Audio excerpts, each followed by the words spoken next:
Okay, guys, now it's time to master our mix. But before we begin, we should ask a fundamental question. What is mastering? Because I've heard a lot of people answer this in different ways.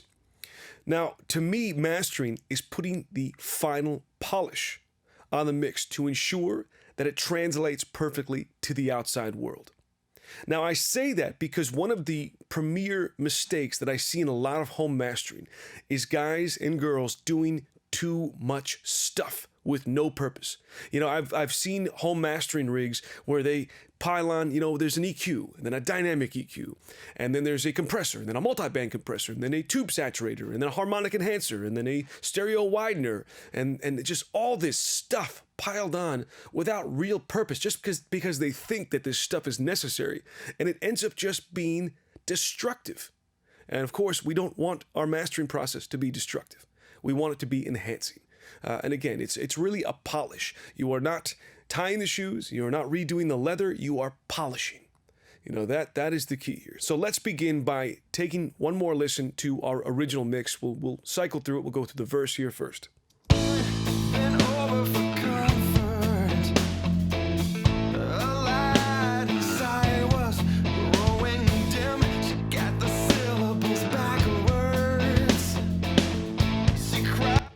Okay, and here's the chorus. This is all unmastered. This is the original mix. Here we go.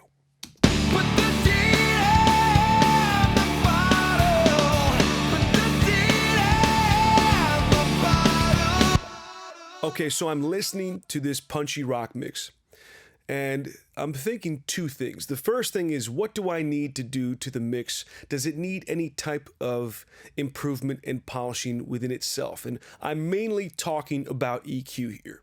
So I'm listening. Does it sound boxy? Is there some kind of annoying high mid frequency? Is the low end super light, or is it too heavy and boomy?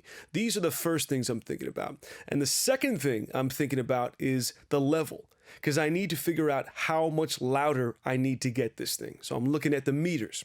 So let's talk about the first aspect, which is the EQ.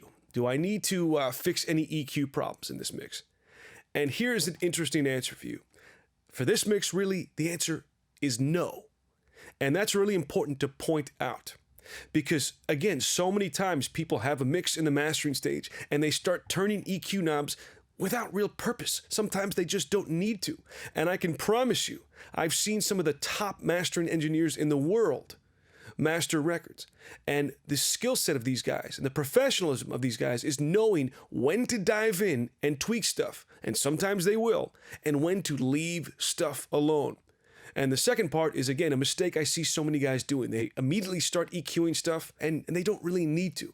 Now, in the case of this mix, I thought the top end sounded really good. I didn't hear any brightening that needed to happen. I didn't hear any upper mid-range stuff that needed to happen. The low mids weren't overly boxy. Now, the only thing I did here is I wanted to have a slightly tubbier, fatter low end. Okay, I like lows, so I wanted to add some, just a little bit of low end. I've got two custom series equalizers here on my virtual mix rack. This is one of my favorite mastering EQs because it's very transparent, but also has a great warm analog character to it. And I've got two boosts happening. The first one is at 100 hertz.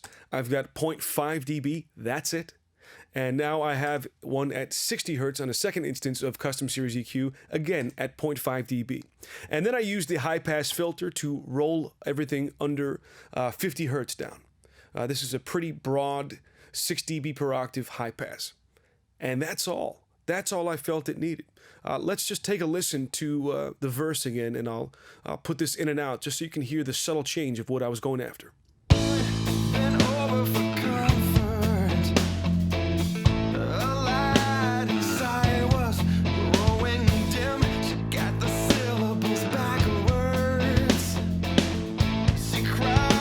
So if you're listening through high quality phones or your studio speakers, you heard that when I bypassed this, the low end just got a little bit weaker, and I liked it better with it in.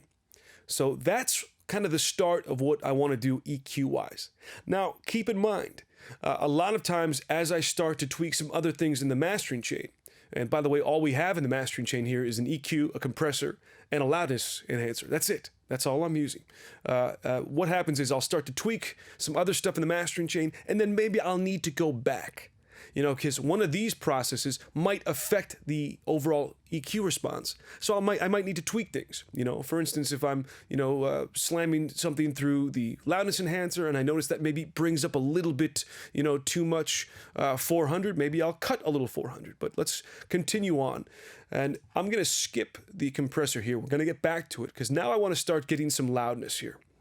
And I want to talk about this guy here. So this is the FGX. It has an FG comp. This is a great mastering compressor.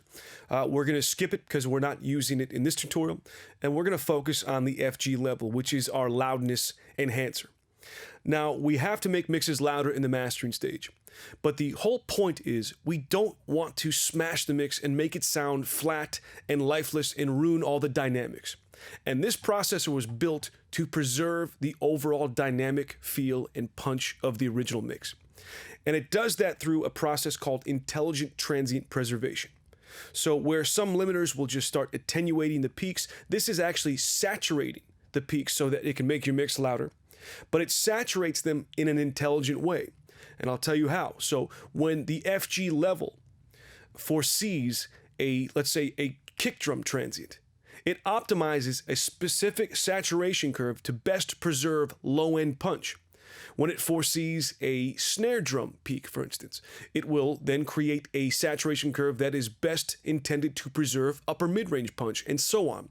So this always wants to saturate the peaks in your mix so you can make it louder in the most transparent way possible. So let's go over the controls, because there's a few interesting features on the FG level of the FGX.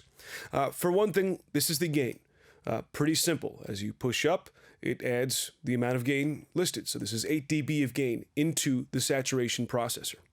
Now, the ITP is extremely important because this controls the universal saturation, clipping, and limiting curves of the entire processor. So no matter what, every time that you saturate something with the FGX, it's always being optimized. But with this slider, the more you have it up here, the more severe the saturation and clipping is going to be. And we'll hear what that sounds like in a second. And the lower you have this, the less severe the saturation and clipping is going to be, and the more it's going to start to get limited. Okay, and then here it defaults at its 0 point. And we have some other controls here. So let's start with the transients. Now, the transients here have low punch and detail. This brings up, of course, the low punch in the mix, and this kind of brings up the high punch. It's called detail, but it really brings up the high punch in the mix. Now, what is the point of this? Well, sometimes as you start to loudness enhance your mix, the low-end punch and the high-end punch starts to get altered. So this is to fix those elements of the mix. It kind of has a pre-emphasis specifically tailored to doing these tasks. And it can really make your low punch and your high punch sound more like the original mix, even though they are being saturated, clipped, and limited. Moving over to here, the dynamic perception.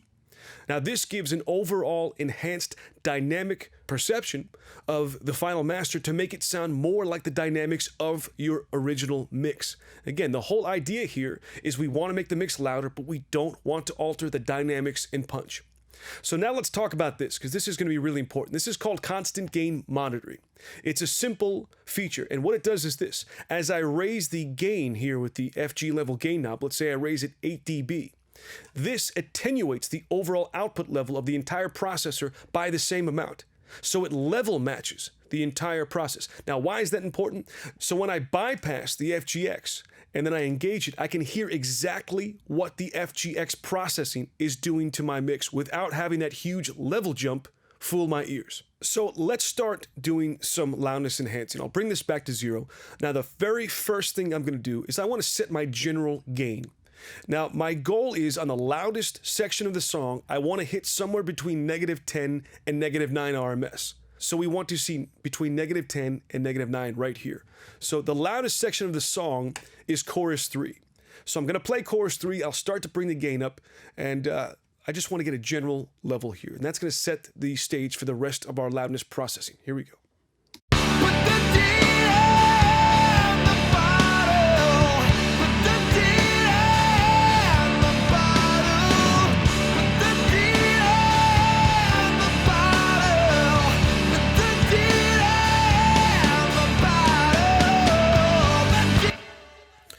Okay, so we brought it up about 7.6 dB. Now, the reason as I brought the gain up, you didn't hear it get louder, again, I have constant gain monitoring on. Now, let's just talk about the ITP real quick, because the first thing I want to set is my ITP slider. It's going to really set how the overall saturation is going to sound. So let's just do a demo of what this thing sounds like. Let's go to chorus 2 here, and I'm going to crank this thing all the way to the hard setting, which is going to be the most, punchy and aggressive, and then all the way down to smooth, which is going to be the least punchy, least aggressive, and most smooth, just so you can hear what that's doing. Let's go.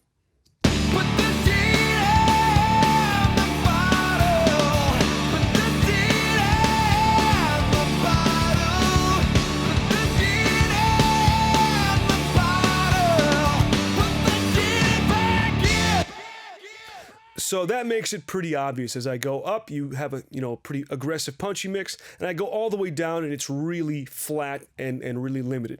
So for this mix, I don't want to go all the way up, because I'll tell you what happens when you go all the way up. When you go all the way up, it creates such an extreme saturation and clipping curve that you have to worry about distortion. And when do you have to worry about distortion? When you have a sharp clip.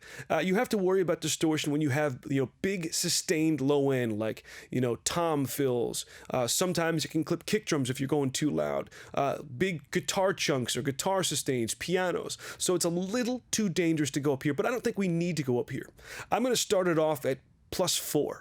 Okay, I think that's a good start, and I'm going to test that out again on chorus 2, and I'm going to hit the bypass to hear the difference between our original mix and our 7.6 dB louder mix. Here we go.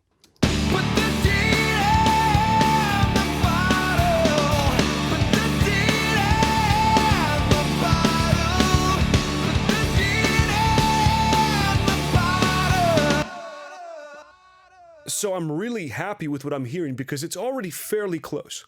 But I do hear more low-end punch, high-end punch, and overall more dynamics in the original mix. And as you probably guessed, that's where these guys are going to come in. So I'm going to start to adjust these guys up, constantly bypassing, listening to the difference between the original mix and our loudened mix. Here we go.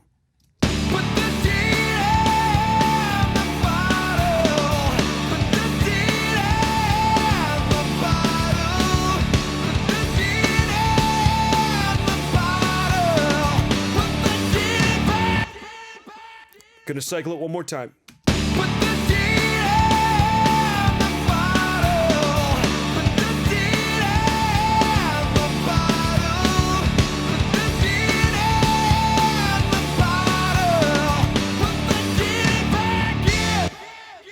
I'm really liking what I'm hearing. I mean, as I'm starting to bypass, it's becoming very difficult to hear much of a difference between the original mix and our loudened mix. Let's go to the verse and take a listen.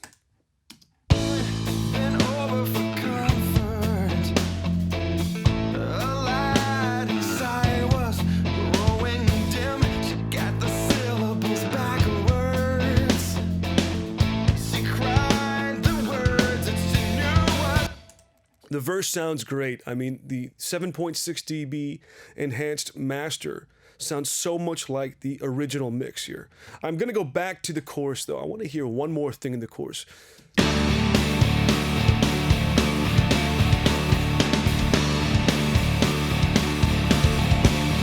So what I heard in the chorus is that while the transients are being preserved pretty well, they're getting a little oversaturated.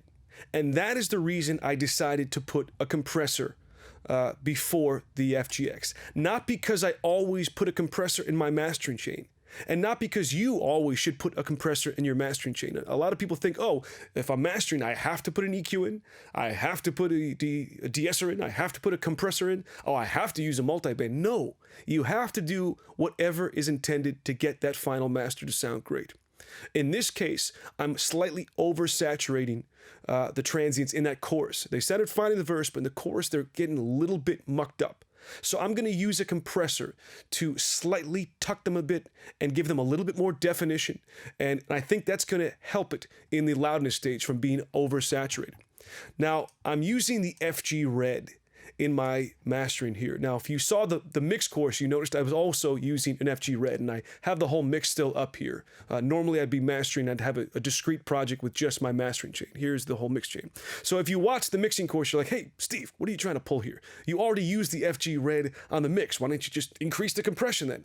Well, I'll show you. It's completely different how I use compression in mastering versus how I use it in mixing. And I'm going to show you some tricks here. Now, the FG Red, yes, I'm using this again because I absolutely love this both on the mix bus and in my mastering chain. So let me show you the settings. Now, first of all, it's going to look fairly familiar if you saw the mix bus settings in the mix course. So I have it on 1.5 to 1. I have the attack on 4.0, which, by the way, if you're unfamiliar with this compressor, this looks like it might be fast, but it's not. This is actually still a fairly slow attack for this compressor, and it's going to let a lot of the transients through. I have it on auto release, which I love on this compressor because it makes the low end so tight and punchy. Now, here's where things get interesting. Yes, I have the drive up to about 10, 11 o'clock here. That's going to add some extra harmonic definition to the overall transient sound because this is emulating the output transformer of the famous Red hardware. Now, here's where things really get interesting. Look at our high-pass filter.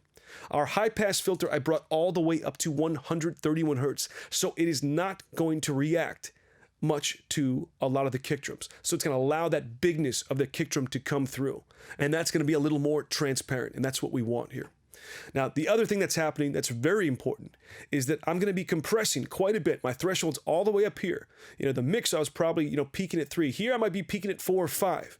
But I am taking our mix knob, okay, because all of the VBC compressors have a mix knob, and I'm only blending 50% of the compression in. That's all I'm doing. So I'm going to bypass the FGX. Let's just focus on what the FG Red is doing. The first thing I'm going to do is I'll crank the mix knob all the way. So here's all the compression I added, because this is how I started with this preset.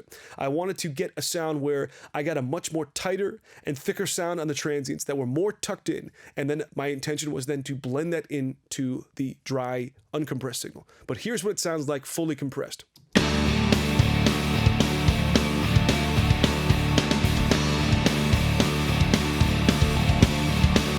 So that's obviously over compressed. But again, we're going to blend only 50% of that in. And if you heard that, you can see that the transients are much more tucked in, but they're still punchy. And that's why I love this compressor and mastering. I can tuck things in, but I can keep some definition and punch. So I've got this to 50%, and now it sounds like this.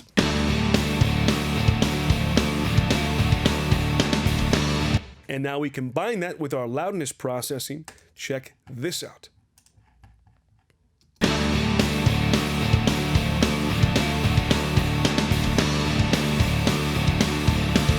So now the transients in that chorus section are much less squashed and sounds a lot more like the original mix. In fact, let's bypass both of these processors and compare.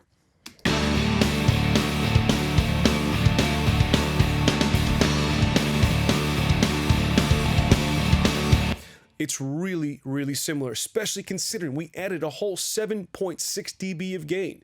To have the master sound that similar. Now let's do another bypass. I'm going to bypass the FG Red in this same section and listen to how the transients go from sounding nice and round and punchy to a little bit squashy.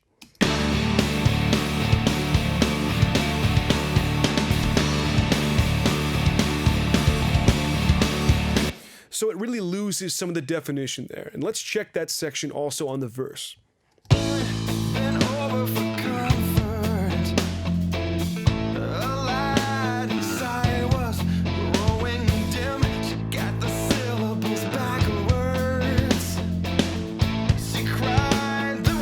And that sounds great. I actually think it added even a little bit more punch and a little bit more definition and a little bit more of a dynamic sense.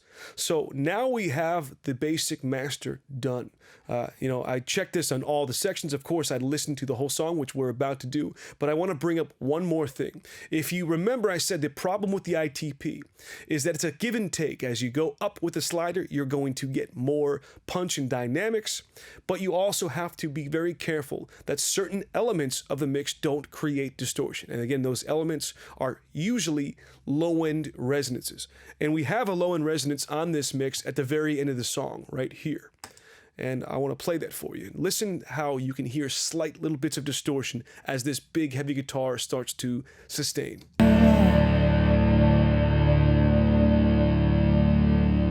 I'll do it again right here.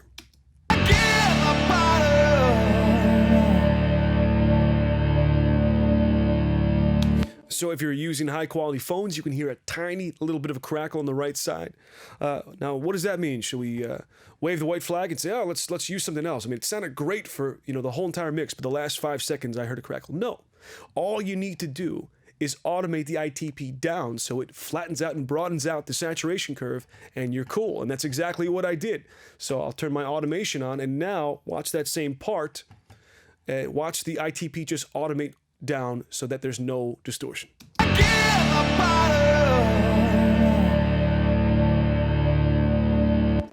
And there you have it. Let's take a listen to our entire mastered mix.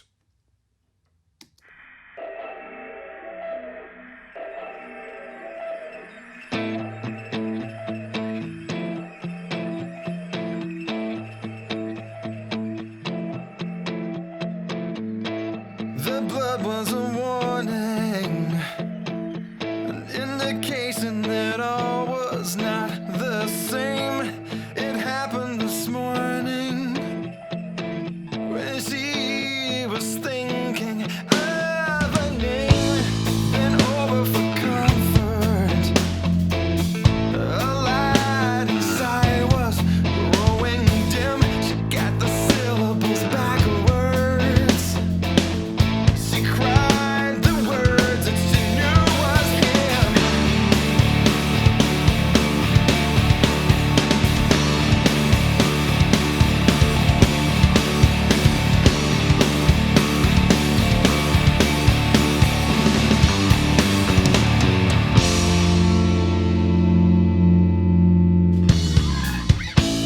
An ignorant notion, with the power of thought, it'll be okay with some magical potion.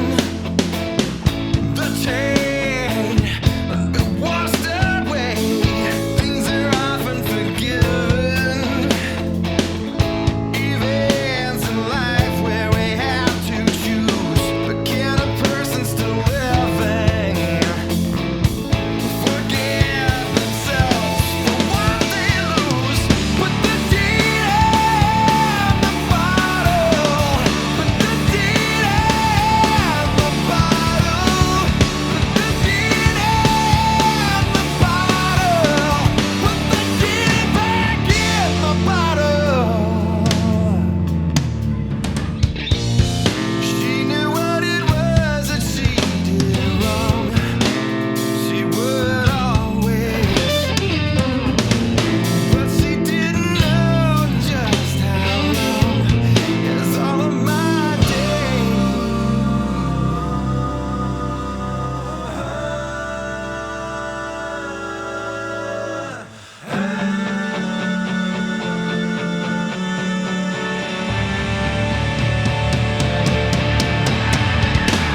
Put the deed in the bottle. Put the deed in the bottle. Put the deed in the bottle. Put the deed in the bottle. The deed in the bottle. Put the deed back in the bottle.